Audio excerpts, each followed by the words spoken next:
السلام علیکم ورحمۃ اللہ وبرکاتہ۔ بسم اللہ الرحمن الرحیم۔ رب اشرح لی صدری ویسر لی امری واحلل عقدۃ من لسانی یفقہوا قولی۔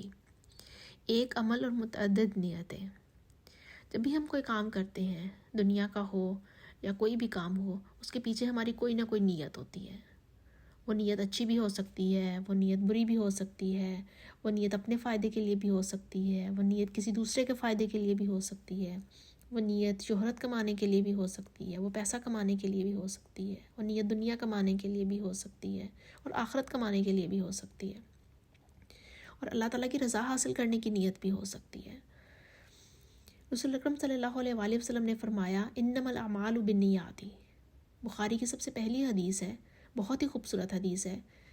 اس کا ترجمہ یہ ہے کہ تمام اعمال کا دار و مدار نیتوں پر ہوتا ہے، اور بندے کو وہی ملتا ہے جس کی وہ نیت کرتا ہے۔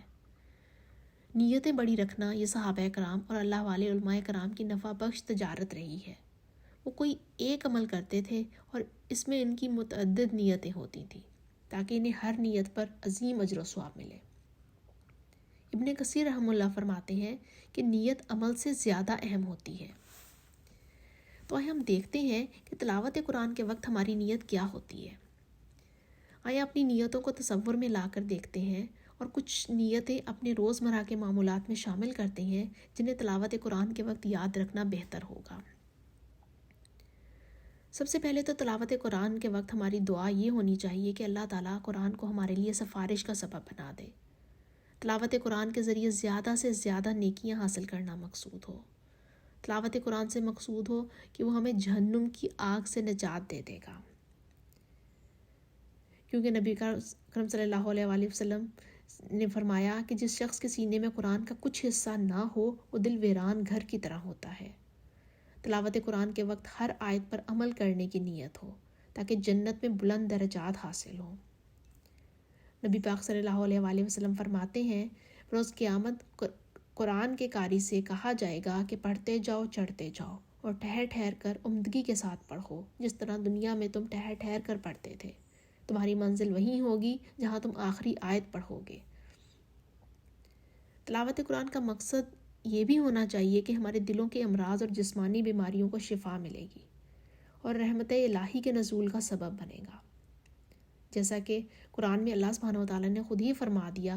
سورہ الاسراء میں آیت نمبر 82 میں فرمایا کہ ہم قرآن نازل کرتے ہیں جس میں شفا بھی ہے اور رحمت بھی، اور تلاوت قرآن کا مقصد ہو کہ ہمارے دلوں کو سکون اور اطمینان حاصل ہو، کیونکہ ذکر الہی سے دلوں کو سکون ملتا ہے، اور دلوں کا سکون بھی اللہ تعالیٰ کی رحمت کا ایک حصہ ہی ہے۔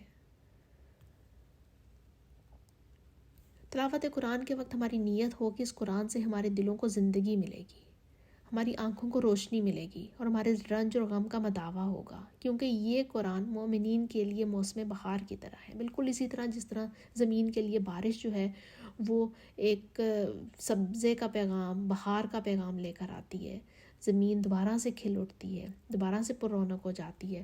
بالکل اسی طرح سے جب ایک خالی دل میں قرآن ڈالا جائے گا، ہم اس نیت سے قرآن پڑھیں گے کہ ہمارے دلوں کی بہار بن جائے، تو وہ لازمی ہمارے دلوں کا بہار بن جائے گی اور ہمیں سکون مہیا کرے گا۔ اسی لیے ہمارے پیارے نبی حضرت محمد صلی اللہ علیہ وآلہ وسلم یہ دعا کیا کرتے تھے کہ اے اللہ تو قرآن کو میرے دل کی بہار، میرے سینے کا نور، میرے غم کو دور کرنے والا اور میری پریشانی کو لے جانے والا بنا دے۔ تلاوت کے وقت ہماری نیت یہ بھی ہونی چاہیے کہ قرآن ہدایت کا سبب بنا دے، اللہ تعالیٰ اس قرآن سے ہمیں ہدایت دے دے، اس کی آیتوں پہ غور و فکر کرنے والا بنا دے، اس کی آیتوں پر عمل کرنے والا بنا دے، جیسا کہ اللہ سبحانہ وتعالیٰ نے خود ہی قرآن میں کہہ دیا۔ سورہ البقرہ کی دوسری آیت ہے کہ یہ وہ کتاب ہے جس میں کوئی شک شبے کی گنجائش نہیں اور متقیوں کے لیے ہدایت ہے۔ ذالک الکتاب لا ریب فیہ ھدی للمتقین۔ اور حدیث بھی حدیث قدسی ہے، اللہ سبحانہ وتعالیٰ فرماتے ہیں اے میرے بندو تم سب گمراہ ہو سوائے اس کے جس کو میں ہدایت دوں، لہٰذا مجھ سے ہدایت طلب کرو، میں تمہیں ہدایت دوں گا۔ تمہیں قرآن پڑھتے وقت اللہ تعالیٰ سے اپنے لیے ہدایت مانگنی چاہیے۔ ہم اکثر جب کوئی اپنے ارد گرد یا کہیں بھی کوئی کمی کوتاہی دیکھتے ہیں یا معاشرے میں یا اپنے عزیز و اقارب میں یا کہیں بھی، تو ہم کہتے ہیں اللہ تعالیٰ اسے ہدایت دے، لیکن ہمیں یہاں پہ بتایا جا رہا ہے کہ اپنے لیے دعا مانگو، ہدایت کی دعا اپنے لیے مانگو. اور اللہ نے کہا کہ ہدایت طلب کرو، میں تمہیں ہدایت دوں گا. واضح اللہ نے کر دیا کہ اپنے لیے ہدایت طلب کرو، میں تمہیں ہدایت دوں گا. بجائے اس کہ ہم دوسروں کے لیے ہدایت طلب کریں، ہمیں اپنے لیے ہدایت طلب کرنی چاہیے، پھر ہمیں ہدایت ملے گی.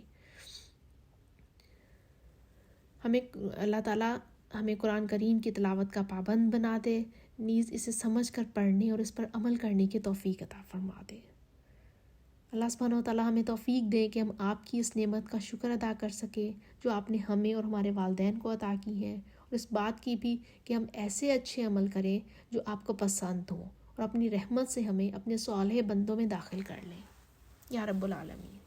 السلام علیکم ورحمۃ اللہ وبرکاتہ.